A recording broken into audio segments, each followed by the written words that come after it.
j'espère que vous allez très bien parce que là on est confiné, on est bloqué à cause de coronavirus.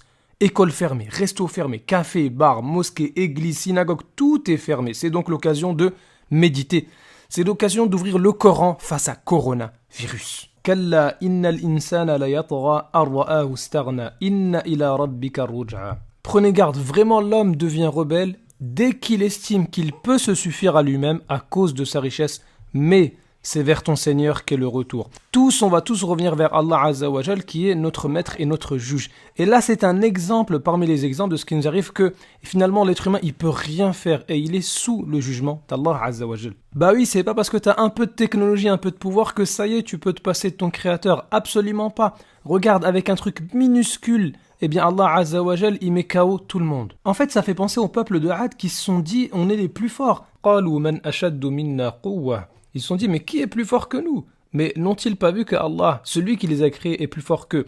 Et eux qui pensaient être plus forts que tout le monde, ils ont été châtiés par du vent. Nous déchaînâmes contre eux un vent violent et glacial en des jours néfastes. Bon, maintenant, d'où vient le coronavirus? Parce qu'il faut arrêter de se dire que c'est le hasard. Il n'y a rien qui est fait au hasard.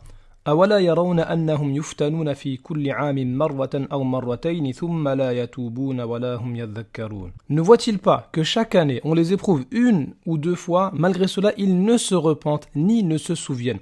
Donc Allah Azza wa Jal, parfois il nous envoie certaines maladies ou certaines épreuves afin qu'on revienne sur le droit chemin, afin qu'on fasse tauba, afin qu'on se repente de nos péchés. Regardez ce verset, il est encore plus clair. ظهر الفساد في البر والبحر بما كسبت أيدي الناس ليذيقهم بعض الذي عملوا لعلهم يرجعون. La corruption est apparue sur la terre et dans la mer à cause de ce que les gens ont accompli de leurs propres mains. C'est à cause de nos péchés qu'il y a coronavirus. C'est à cause de nos manquements, de nos désobéissances qu'il y a ces problèmes-là. Afin qu'Allah leur fasse goûter une partie de ce qu'ils ont œuvré, peut-être reviendront-ils vers Allah Azza wa Jal. Écoutez ce verset. وَلَنُذِيقَنَّهُم مِّنَ الْعَذَابِ الْأَدْنَىٰ دُونَ الْعَذَابِ الْأَكْبَرِ لَعَلَّهُمْ يَرْجِعُونَ. Nous leur ferons certainement goûter au châtiment ici-bas avant le grand châtiment de l'au-delà, afin qu'ils retournent vers le droit chemin.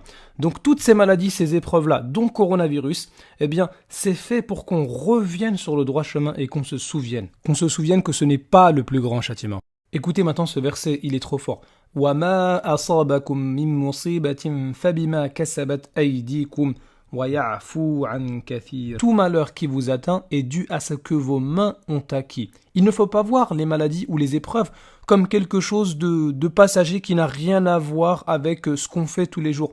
Non, Allah Azza wa Jal, il nous dit que ce qui nous atteint en fait, c'est à cause de nous, à cause de nos manquements, de nos désobéissances et de nos péchés. Et Allah Azza wa Jal, il nous dit ici à la fin, وَيَعْفُو عَن كَثِيرٍ, et malgré ça, il pardonne beaucoup. C'est-à-dire qu'il ne va pas nous châtier proportionnellement à notre désobéissance. Écoutons ce hadith du prophète alayhi salatu wassalam, qui nous fait peur face au péché, face à la banalisation des mauvaises actions. La turpitude n'apparaît pas dans un peuple jusqu'à ce qu'il la rende publique. Ça veut dire que ces péchés-là, les gens, vraiment, ils les font ouvertement, sans que n'apparaissent dans ce peuple la peste et les maladies qui n'existaient pas à l'époque de ceux qui les ont précédés. Ça veut dire qu'à cause de nos mauvaises actions, de nos péchés, et on transgresse même ouvertement, et ça se répand partout, eh bien Allah Azza wa Jal, pour nous châtier, eh bien, il va répandre partout ces maladies-là, afin qu'on se repente, justement. Alors maintenant, c'est quoi la solution face à coronavirus?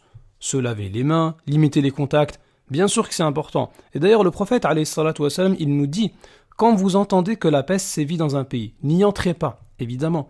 Si vous vous y trouvez déjà, ne le quittez pas pour vous enfuir. Une personne qui veut s'enfuir d'un endroit où il y a la peste ou une maladie ou un virus, c'est qu'elle pense qu'elle ne l'a pas et donc elle a peur de l'attraper.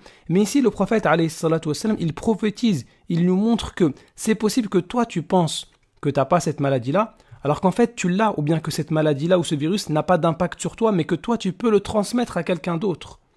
Et là, le prophète, alayhi salatu wassalam, on voit bien qu'il a raison, parce qu'il y a des personnes qui sont atteintes par le coronavirus, mais ce virus n'a pas d'impact sur eux. Par contre, ils peuvent le transmettre à quelqu'un d'autre.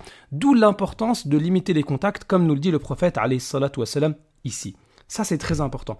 Mais le plus important, c'est pas ça. Le plus important, c'est justement de faire tauba. Tauba, c'est-à-dire de se repentir à Allah Azza wa Jal. Allah Azza wa Jal, il nous dit qu'il y a un jour du jugement. un jour dans lequel on va répondre de toutes nos actions. Et ici, Allah Azza wa Jal, justement, il nous envoie cette épreuve-là de coronavirus pour nous montrer que l'homme ne maîtrise rien, que si Allah y veut, il interrompt toutes vos activités. Regardez là, tout est fermé, on est tous chez nous, on a du temps justement pour nous repentir et savoir et avoir la ferme conviction qu'il existe un créateur et qu'on lui est tous soumis. En fait, quand tout va bien, eh bien l'être humain pense qu'il peut se passer de son créateur et qu'il est capable de tout faire. Mais dès qu'il a une petite épreuve, une maladie ou comme un virus ici, eh bien là il se rend compte que finalement, ah ouais, on peut pas faire grand chose tout seul. Finalement, on est perdu, finalement on est dépendant.